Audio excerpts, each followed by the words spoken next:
நிறைய பேருக்கு வந்து ஒரு சந்தேகம் இருக்குது. உங்கள் நண்பர் வந்து குற்றச்சாட்டில் இருக்கார், விசாரணை நடக்குது, தீர்ப்பு வந்து நீங்கள் சொன்ன மாதிரி நீதிமன்றம் தான் சொல்லணும், அதில் எந்த இதுவும் இல்லை. இவ்வளோ வருஷம் நீங்கள் நண்பராக இருக்கும்போது அவர் என்ன தொழில் பண்ணார், சட்ட விதி இல்லாமல் மறைமுகமாக என்ன தொழில் பண்ணாருன்னு அது உங்களுக்கு தெரிஞ்சிருக்க வாய்ப்பு இல்லை. ஆனால் அந்த பணம் அப்படிங்கிறது வெளியே வரும்போது உங்களுக்கு வந்து எந்த இடத்துலையுமே சந்தேகம் வரலையா? இவ்வளோ பணம் எப்படி வந்தது, அவர் பின்னணி என்ன? ஏன்னா இவ்வளவு நெருக்கமாக இருக்கும்போது வந்து எந்த இடத்துலையோ எந்த காலகட்டத்திலையும் அந்த சந்தேகம் உங்களுக்கு வரலையா? இந்த கேள்வியை லைக்காவுடைய ஓனர்கிட்ட என்னைக்காவது கேட்டிங்களா? சுபாஸ்கரன்ட்ட என்னைக்காவது கேட்டிங்களா? அவங்க ஒரு சட்ட ரீதியாக ஒரு தொழில்னு ஒன்று பண்ணுதாங்க லைக்கான்னு. அவருக்கு என்னென்ன பிரச்சனைலாம் யூரோப்பில் இருக்குன்னு தெரியுமா உங்களுக்கு? அப்புறம் ஒரு பெரிய கார்ப்பரேட் கம்பெனி வந்தால் கேட்க மாட்டீங்க, தனியார் வந்து என்ன மாதிரி ஆள்கிட்ட கேட்பீங்கன்னா என்ன நியாயம்?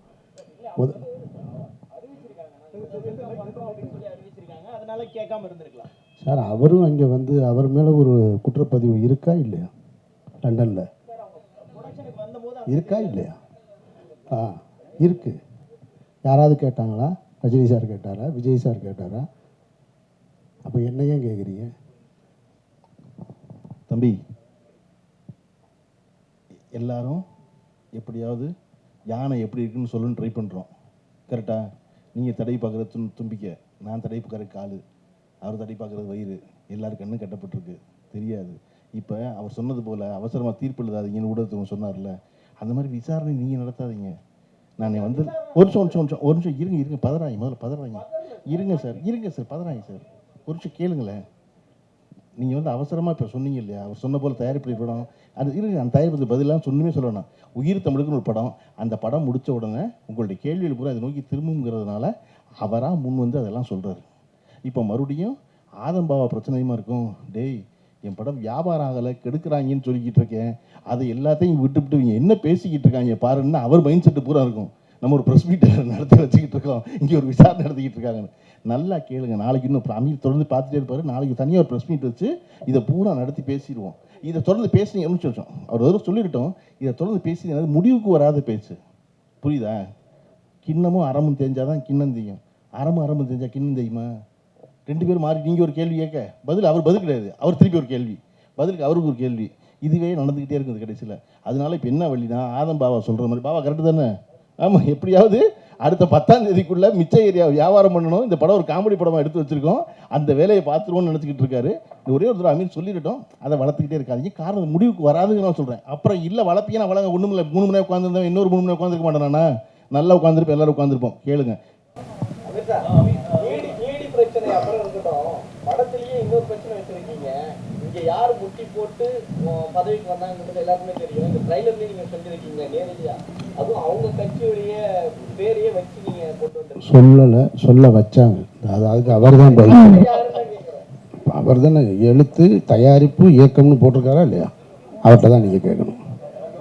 அமீர் சார்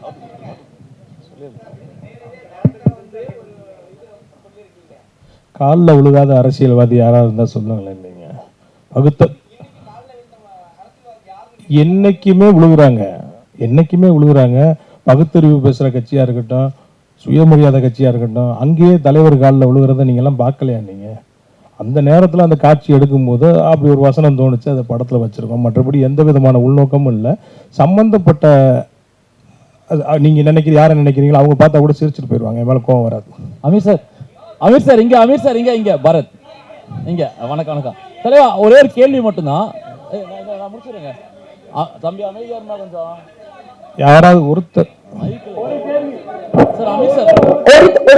கேள்வி கேளுங்க, மைக் கொடுத்திருக்கோம், மைக் உங்க கையில வந்ததுக்கு அப்புறம் கேள்வி கேட்டா நல்லா இருக்கும். தொடர்ச்சியாக படத்துல பல தளங்கள்ல பயணப்பட்டு இருக்க அமீர் சார் கிட்ட தொடர்ச்சியா பல தளங்கள்ல பயணப்பட்டுட்டே இருக்கீங்க. ஆனா ஒரு கலைஞனுக்கு சர்ச்சையின் செல்லப்பில்லை, ஏதோ ஒரு பழைய படத்துல இருந்து ஒரு சர்ச்சை வருது, இல்லைன்னா புதுசா இப்போ ஒரு சர்ச்சை, நீங்களே வந்து அது கிளாரிபிகேஷன் தானே வந்து நீங்க பேச வேண்டிய கட்டாயம். இது எந்த அளவுக்கு உங்களுடைய அந்த கலை, அதை நீங்க கான்சென்ட்ரேட் பண்ணக்கூடிய விஷயங்கள்ல பாதிப்பு ஏற்படுத்துது? அது எப்படி உங்களை நீங்க சமரசம் இல்லாத என்னுடைய வாழ்க்கை தான் எனக்கு இவ்வளவு பெரிய சிக்கலை கொடுக்கறதா நான் நம்புறேன். நான் யாரோடையும் சமரசம் செய்ய தயாரா இல்லை, அதனால எனக்கு சிக்கல் இருக்கு, அதை நான் விரும்பி ஏத்துக்கிறேன், அவ்வளவுதானே. இதுல என்ன இருக்கு? நான் பிறருக்கு தொல்லை தரேனா பாருங்க, என்னால் பிறருக்கு தொல்லைன்னு இது வரைக்கும் ஒரு செய்தி வந்திருக்கா? இத்தனை ஆண்டு காலம் அந்த சினிமாவில் எனக்கு தொல்லை வந்திருக்கு, அதை நான் விரும்பி ஏற்றுக்கிறேன், சந்தோஷமாக ஏற்றுக்கிறேன், இருக்கிற காலகட்டத்தை சந்தோஷமாக கடத்திட்டு போகிறேன், அவ்வளோதான். இல்லையே, வழக்கு இன்னும் குற்றப்பத்திரிக்கை. நன்றி நன்றி நன்றி நன்றி. அண்ணே முடிச்சிடட்டுங்க, அண்ணே முடிச்சிடட்டுங்க. ஆ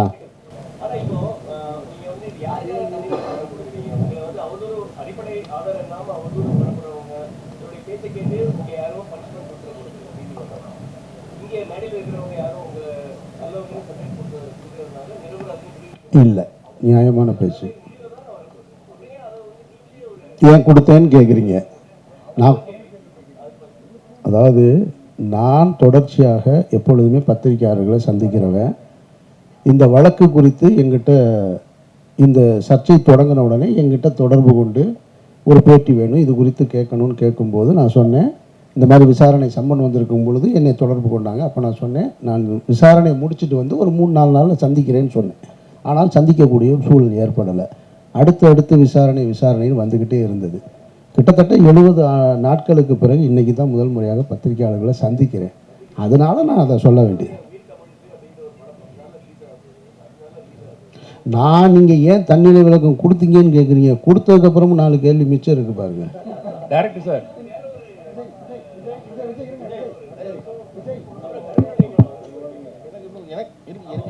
நான் சும்மா வாழ்த்த வந்த இடத்துல என்னை மாப்பிள்ளை ஆக்காதீங்க. நீங்க யாரு? Director sir. ஆமா,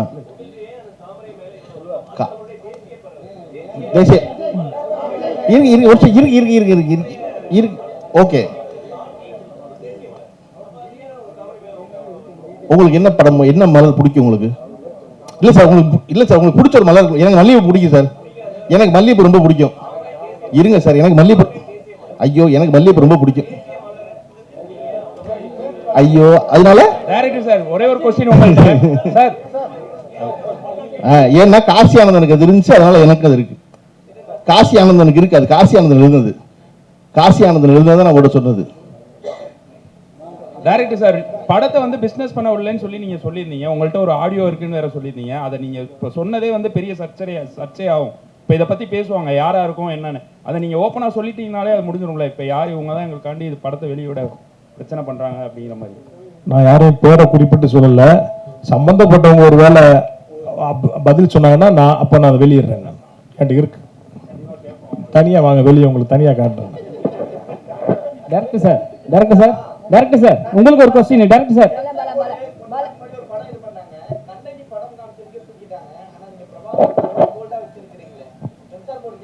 இல்லை கேட்டிருக்காங்களே, ஒரு இடத்துல கட் பண்ணியிருக்காங்களே. சென்சார் போர்டு வந்து அந்த பாடல் காட்சியில் அந்த சீருடையோடு இருக்கிற மாவீரன் பிரபாகரன் அவர்களுடைய புகைப்படத்தை சென்சார் பண்ணியிருக்காங்கல்ல.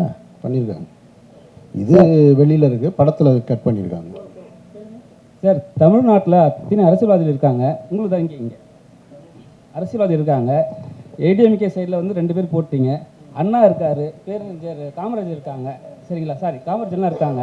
அவர்களாம் விட்டு பிரபாகரன் ஃபோட்டோ போட காரணம் என்ன? ஏன்னா கட் அவுட்டு, ஏன்னா அவர் ஃபோட்டோ போட்டாவே யூடியூப்பில் மறைக்கிறாங்க, எல்லா சேனல்ஸ்லேயும் வந்து கட் பண்ணுறாங்க, எல்லா பிரச்சனையும் வருது.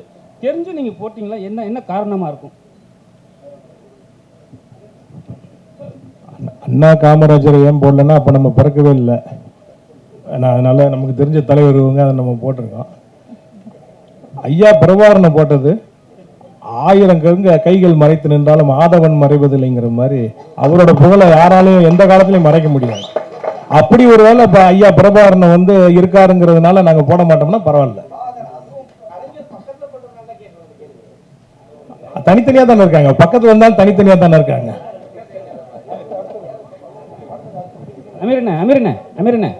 அமீரண்ணே உங்களுக்குண்ணே. அமீரண்ணே, இது வந்து படத்தை தாண்டி தான், ஆனால் இது வந்து உங்களுக்கு கேட்ட ஒரு கொஸ்டின். உங்களுக்கு நிறைய விமர்சனம் பண்ண ஒரு விஷயம். ஒருத்தர் காலையில் இது ஆகிட்டாரு, ஆக்சிடென்ட் ஆகிடுச்சு. அதை நீங்கள் எப்படி பார்க்குறீங்க? நான் இறைவன் மிகப்பெரியவன்னு பார்க்குறேன். நான் வேற எப்படி பார்க்க முடியும்? இதில் ரொம்ப முக்கியமானது என்னன்னா, இந்த இறைவன் மிகப்பெரியவன்ற வார்த்தை வந்து ஜான் விடுங்க ஜான், ஒன்று அப்படி ஒன்றும் இல்லை. அவர் ஒன்று என்ன ஈடியில விசாரிச்சத கூட அவர் கேட்ட போறாருங்க, என்சிபில கேட்டதை கூட அவர் கேட்ட போறாரு. உங்களுக்கு ரொம்ப ஃபேவரபிளா தான் நான் பேசுறேன். எனக்கு தெரியும், நான் பேசுறது ரொம்ப கரெக்டா பேசுறேன். நான் யாரும் ஒரு நிமிஷம் என்னை பேச விடுங்களேன். சொல்லுங்க. நான் சொல்ல கேளுங்க. நீங்க என்னை கஷ்டப்படுத்துற கேள்வி கேட்டா கூட ஒரு நாளும் பத்திரிகையாளர்கிட்ட நான் கோவப்பட்டதில்லை. கோவப்பட்டிருக்கேன்னா ஒரு நிகழ்வு காட்ட சரி, முடியும். நம்ம படத்தை பத்தி ஒண்ணு கேக்குறேன். இருங்க, நான் முடிச்சிடுறேன். இந்த அவர் சொன்னார் இல்லையா, நான் இறைவன் மிகப்பெரியவன் சொல்லி எனக்கு இறை நம்பிக்கை இருக்கு. நான் சொல்றேன், அவர் பெரியாரிஸ்ட், அவர் சொல்றாரு இறைவன் என்பது பொதுச்சொல் தானே. உங்களுக்கு இறைவன், எனக்கு இறைவன், யாருக்கா இருந்தாலும் கடவுள் நம்பிக்கை இருக்கவனுக்கு இறைவன் மிகப்பெரியவன். நான் ஒன்றும் அதை அரபு சொல்லல, சொல்லவும் இல்லை. கேலியும் கிண்டலுமாக அதை யூடியூப்ல உட்கார்ந்துக்கிட்டு இறைவன் மிகப்பெரியவன் தெரியுமா அப்படி எதுக்கு இருக்கணும், இறைவன் மிகப்பெரியவன் அப்படின்னு ஆப்போசிட்ல ஒருத்தர் நக்கலுமா. எனக்கு என்ன தோணுச்சுன்னா, அப்போ ஒன்று மட்டும் எனக்கு தெளிவாக புரிஞ்சுது. அதை நான் இங்கே அரசியலாக பதில் சொல்லித்தான் ஆகணுன்றதுனால சொல்கிறேன். எப்போ பார்த்தாலும் பாரத் மாதா கி ஜெய், ஜெய் ஸ்ரீராம்னு சொல்லிக்கிட்டு இருந்த வாய் பூரா இறைவன் மிகப்பெரியவன் சொல்லிச்சு பாருங்க. அப்போ இறைவன் மிகப்பெரியவன் தான்றதை என்னால் உணர முடிஞ்சு. அதுதான் நீங்க கேளுங்க. நான் ஒண்ணு கேட்டு நீங்க பதில் சொல்லி கைதட்டும் போது இது வேற மாதிரியான ஒரு விஷயம். அதெல்லாம் ஒண்ணு இல்லை, நீங்க கேளுங்க. பரவாயில்ல, ஒரே ஒரு கேள்வி கேளுங்க. அதம்பாவ டைரக்டர் தான். படம் வந்து ஒரு காமெடி, அதாவது பொலிட்டிக்கல் சட்டையர் அண்ட் காமெடி அரசியல் அப்படின்ற மாதிரி ஒரு விஷயம் சொன்னீங்க. ஆனால் பேனரில் வந்துட்டு பின்னாடி எல்லாருமே இருக்காங்க, அவங்க எல்லாம் காமெடி அரசியல் பண்ணுவாங்களா? இன்னைக்கு எல்லா தலைவர்களையும் வச்சுக்கிட்டு இங்க இருக்கிற அரசியல்வாதி பூரா காமெடி தானே பண்ணிட்டு இருக்காங்க.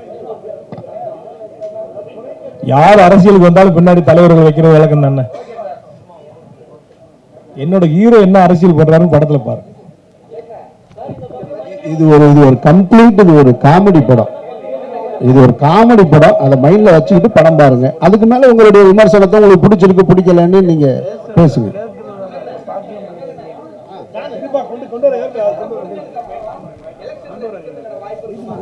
அப்படிலாம் எந்த திட்டமும் இல்லை.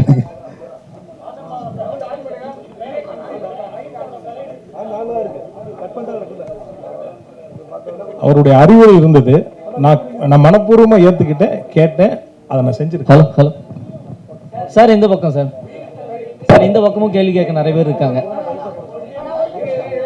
சார். உங்களுடைய இடது பக்கத்திலும் கேள்வி கேட்க நிறைய படம் பாருங்க சார். மைக் இப்பதான் கிடைச்சிருக்கு. இப்பவே எல்லாம் சொல்லிட்டேன். அதாவது உயிர் தமிழுக்குன்ற டைட்டில் என்னை யாராவது அடிக்க வந்து ஐயா காப்பாத்துங்கன்னு தமிழ் தான் சொல்றேன். பசிச்சா அம்மா சோறு போடுன்னு தமிழ் தான் சொல்றேன். என்னோட தாய்மொழி அது. எங்கேயோ இருந்து வடநாட்டில இருந்து வந்து இங்கே நம்ம பிரதமர் வந்து தமிழனா பிறக்கலைன்னு எனக்கு வேதனையா இருக்குன்றாரு. நம்மளுடைய மொழி, நம்மளுடைய கவிதையும் கற்பனையும் கலையும் நம்ம தாய்மொழியில தான் அது வரும். அதனால டைட்டில் பாருங்க, தமிழ், நாங்கள் தமிழோட விளையாடி இருக்கிறோம், கொஞ்சி இருக்கிறோம், கெஞ்சி இருக்கிறோம். நீங்க படம் பாருங்க, உங்களுக்கு தெரியும், நீங்களும் அதை செய்வீங்க சார். இடியிலிருந்து நம்ம ஜாஃபர் சாதிக்கு நம்ம இப்போ படத்துக்கு வருவோம் சார். இப்போ அந்த படத்துல வந்து இந்த டேபிள் கடியில்ன்ற வசனம் வந்து யூடியூப்ல பார்க்கும்போது அது மியூட் பண்ணல. ஆனா இப்போ நீங்க ட்ரைலர் போட்டு காட்டும் போது அந்த வசனம் வந்து மியூட் பண்ணப்பட்டிருக்கு. ஆனா காலில் விழாத அரசியல்வாதிகள் இல்லை அப்படிங்கிறீங்க. குறிப்பிட்ட அந்த டேபிள்ங்கிற அந்த வசனம் வந்தது, ஏன் மியூட் பண்ணீங்க? சென்சார்ல அது யாரையும் மென்ஷன் பண்ணதுன்னு அவங்க நினைக்கிறாங்க, அதனால நீக்கிட்டாங்க. சென்சார் போர்டு எதுக்கு இருக்குன்னே தெரியல. நீங்க பாருங்களேன், வெள்ளை கொக்குகளா எங்க காட்டை விட்டு போங்க வெள்ளை கொக்குகளான்னு சுதந்திரத்துக்கு முன்னாடி பாடினாங்க. அன்னைக்கு சென்சார் இருந்துச்சு. இன்னைக்கு நம்ம ஹீரோ பார்த்தீங்கன்னா 40 வெள்ளைக்காரனால பாட்டு பாடிக்கிட்டு இருக்கான், நின்று டான்ஸ் ஆடிக்கிட்டு இருக்கான். இன்னைக்கு எதுக்கு இந்த சென்சார்? அவங்களுக்கு ஒரு அஜெண்டா இருக்கு, அவங்க செய்யறாங்க, அவ்வளவுதான். யூடியூப்ல அது இல்லாதனால அது இருக்கு. நிறைய இருக்கு, நிறைய அரசியல் இருக்கு. அரசியல் படம் அடுத்தடுத்து இந்த படம் வெற்றி அடைஞ்சா நிறைய ஸ்ட்ராங்கான படமே எடுப்பாங்க, பாருங்க.